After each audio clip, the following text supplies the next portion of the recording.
All right. Welcome, everyone. We are here with Trish and Pad's hearing dog, Shale, and super excited to have a hearing dog client joining us on the broadcast today. So I am going to start with the first question that I ask everybody, Trish, which is tell us how you came to be part of the Pads family. Well, honestly, I had a hearing dog before that I had actually gotten from Dogs with Wings, believe it or not. And they no longer do hearing dogs. So a couple of years ago, my last hearing dog was retired, but I still had him.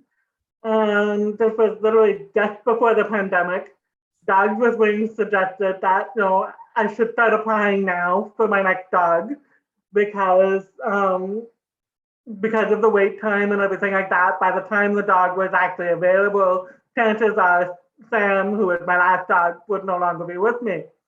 And so I actually got um, my expression of interest in just like the November before COVID, and so before everything happened and everything shut down. And I finally lost Sam last summer, and in November, Miranda reached out to me saying that she might have a dog that would work for me. And it just so happened that was Shale, who is currently, I think, half asleep beside me. It's just par for the course, right?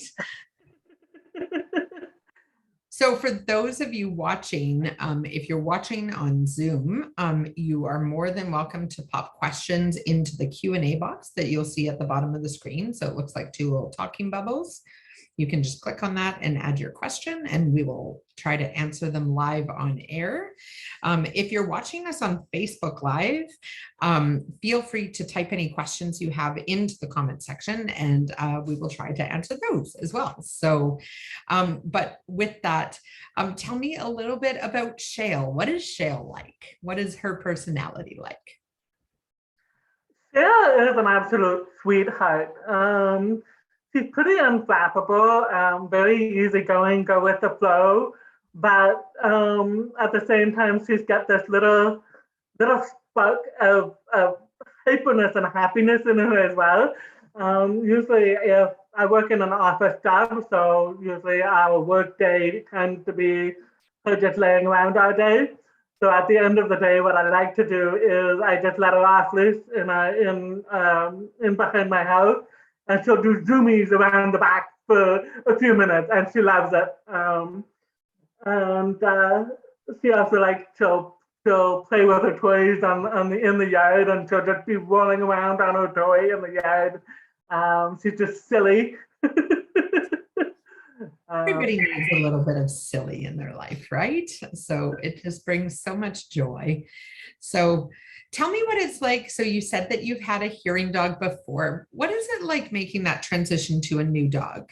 I know a lot of times people think, a service dog is a service dog. I know from personal experience, every single one of them has their own personality, but what was that transition like for you? And I'm sorry for your loss as well. I know that. Me, Sam was a very, very different dog. Sam was an Australian Shepherd. Yeah. So completely different nature than a Labrador. And yes, he and I were very, very close. And there are still times when, yes, okay, I do still miss him, of course.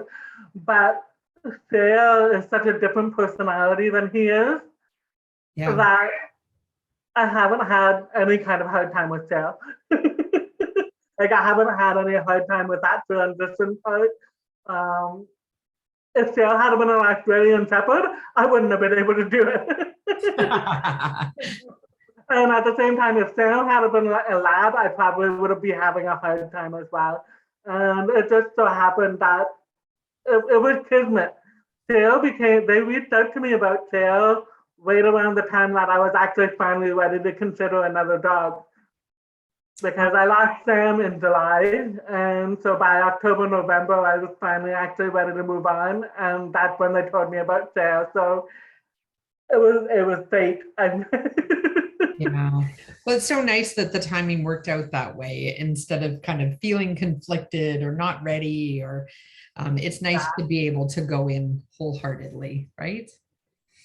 yeah, So for those of you, I've just seen a bunch of new people kind of dial in here. So if you're just joining us, we're here with Trish and Shale. So Shale is a PADS hearing dog, and Trish's second hearing dog, although her first dog came from our friends Dogs with Wings in Edmonton. So and you mentioned that you're traveling right now. So tell me what it's like to travel with a hearing dog. What's the good, the bad, and the ugly?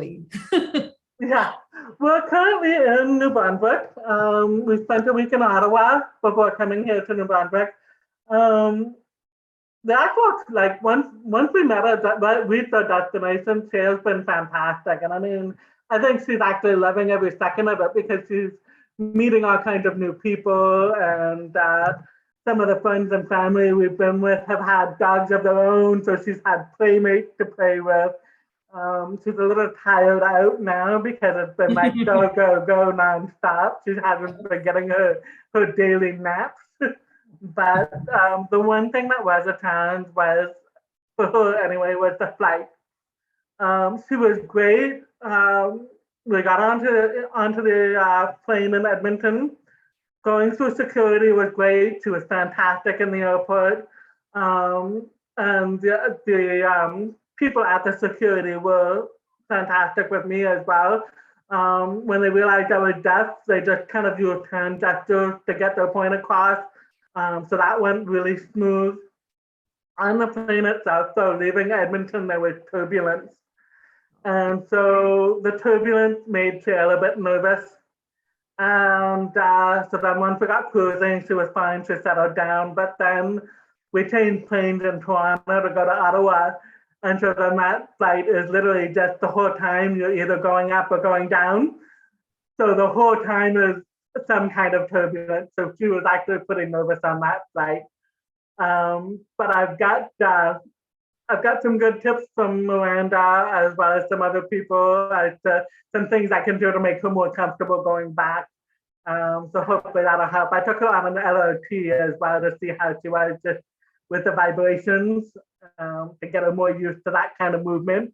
Yeah. So hopefully we'll have a smoother flight for her anyway going back. Yeah. Well, and it's hard too. It's one of those things, just like people, that like a different flight experience can elicit a different emotional reaction. And so like I know Exactly. Shale flew before she That's was that's exactly and right. and I it was mean, she had been on a plane before she came with me, and she was fine.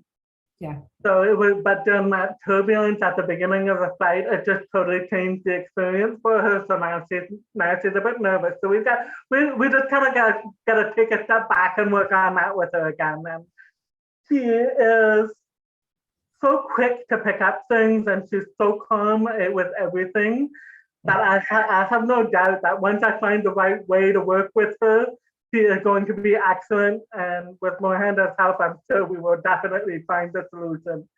Yeah.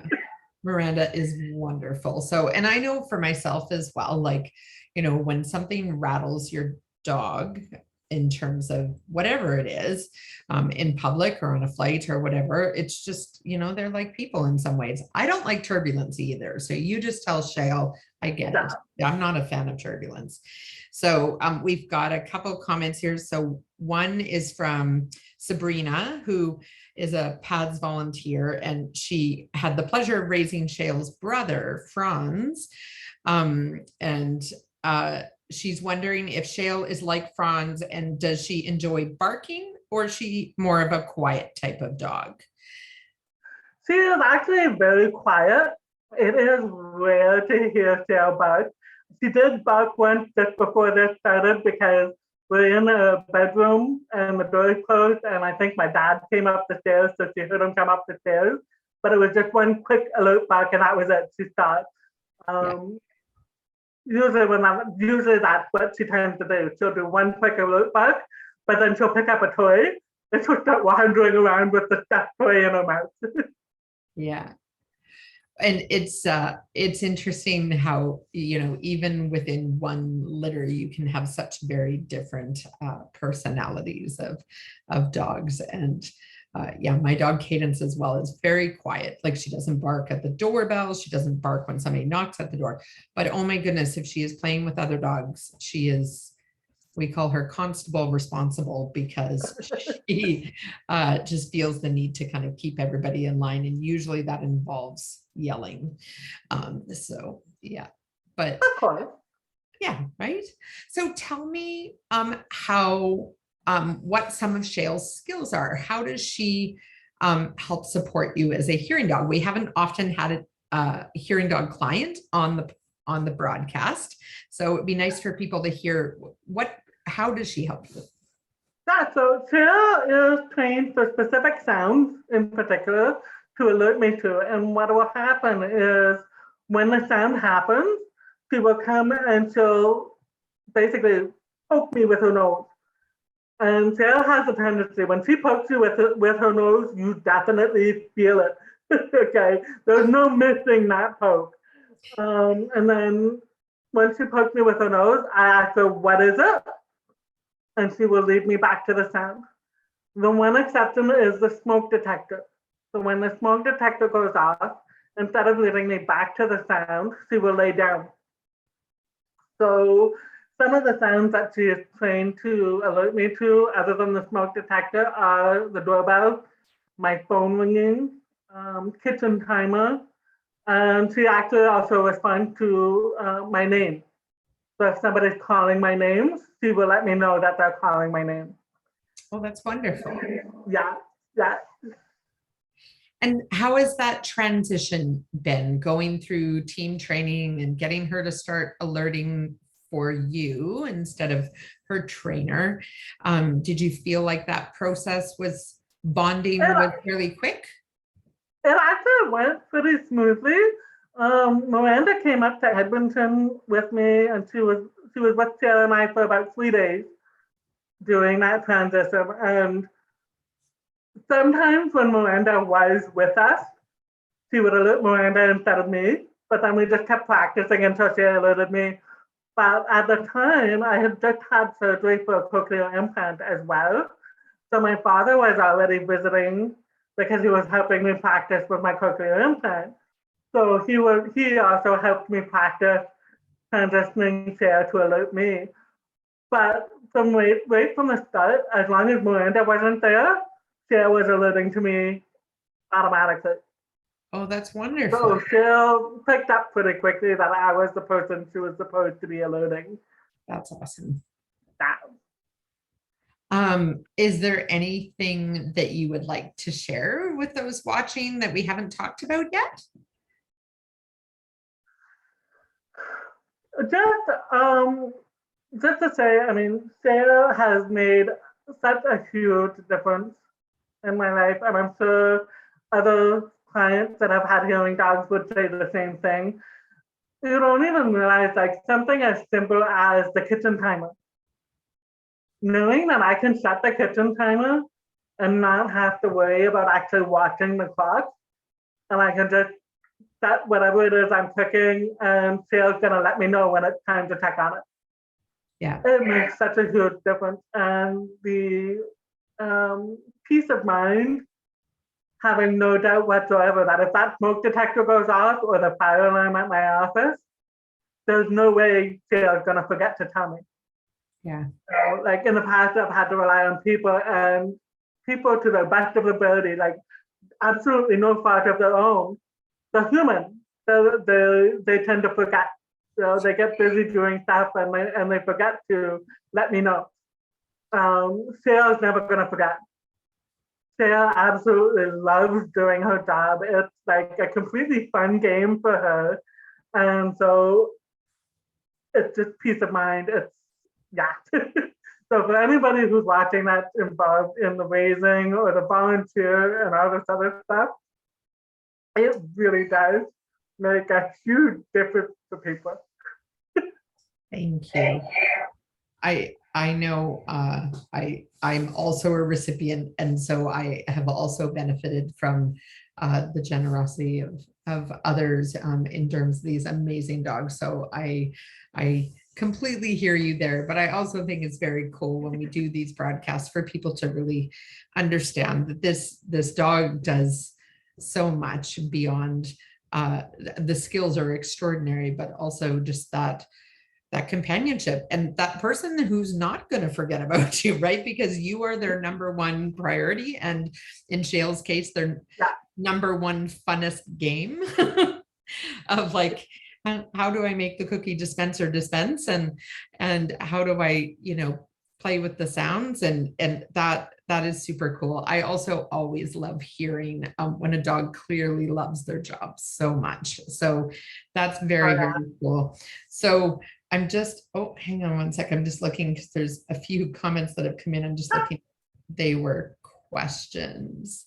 Oh, just a hello from Sweden. Meredith, who is one of our staff, is watching from overseas. And Penny says, good afternoon. So and I meant to mention earlier when we asked Sabrina's question, she said she's also very sorry for your loss, but congrats on the wonderful match with Shale. So we really appreciate you coming on. If anybody has any last minute burning questions, now is your opportunity to kind of ping them in. But otherwise, just thank you so much for joining us, Trish. And it's just such a treat and a pleasure to have the opportunity to talk with one of our hearing dog clients. And I hope that you and Shale enjoy the rest of your travels and that the flight home are nice and smooth and not bumpy, so she can have a really nice experience on the trip home and kind of rebuild that faith in airplanes. I feel her pain a little bit. So yeah, but I'm sure, I mean, she's in good hands, and you're in very good hands with Miranda. So enjoy, and we'll catch up again. And thanks again for being with us. Take care. Oh, Shale, can you see that? Oh, hi, pretty girl. She's like, I need to have my moment of fame. Hi, pretty girl. Good job. Yeah, I'm glad that you did that, because sometimes I forget to ask people, and then afterwards people are like, but we didn't even get to see the dog. Well, take care and enjoy the rest of your day. I know it's a little bit later there right now, so I will let you go, and we'll talk soon. Thanks, Trish. Thank you. All right. Bye. Hey, everyone.